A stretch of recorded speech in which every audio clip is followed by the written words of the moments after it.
बिस्मिल्लाहिर्रहमानिर्रहीम, अस्सलाम वालेकुम, वेलकम टू माय चैनल दावत इस्लाम। मैं हूं आपका दोस्त शफकत अली ऑफिशियल। उम्मीद करता हूं कि आप सब लोग ईमान के आला दर्जे पे होंगे। सूरतुल अल-अनफाल के या नंबर 6 का तर्जुमा, वो उस हक के मामले में तो इससे जगड़ रहे थे, दरहालांकि वो साफ साफ नुमाया हो चुका था। उनका हाल ये था कि गोया वो आंखों देखे मौत की तरफ हौंके जा रहे थे। सूरतुल अल-अनफाल हाशिया नंबर 4, यानी जिस तरह उस वक्त ये लोग खतरे का सामना करने से घबरा रहे थे, हालांकि हक का मुतालबा उस वक्त भी यही था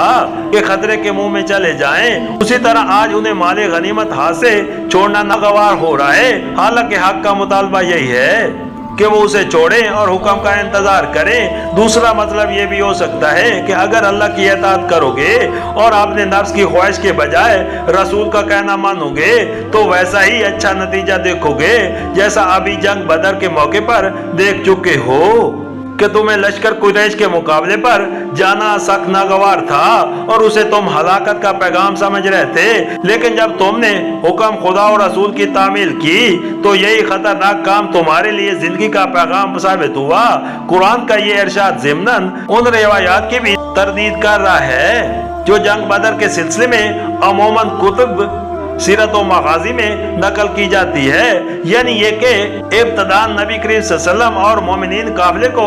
लूटने के लिए मदीना से रवाना हुए थे। फिर चंद मंजिल आगे जाकर जब मालूम हुआ कि कुरैश का लश्कर काफिले की हिफाजत के लिए आ रहा है,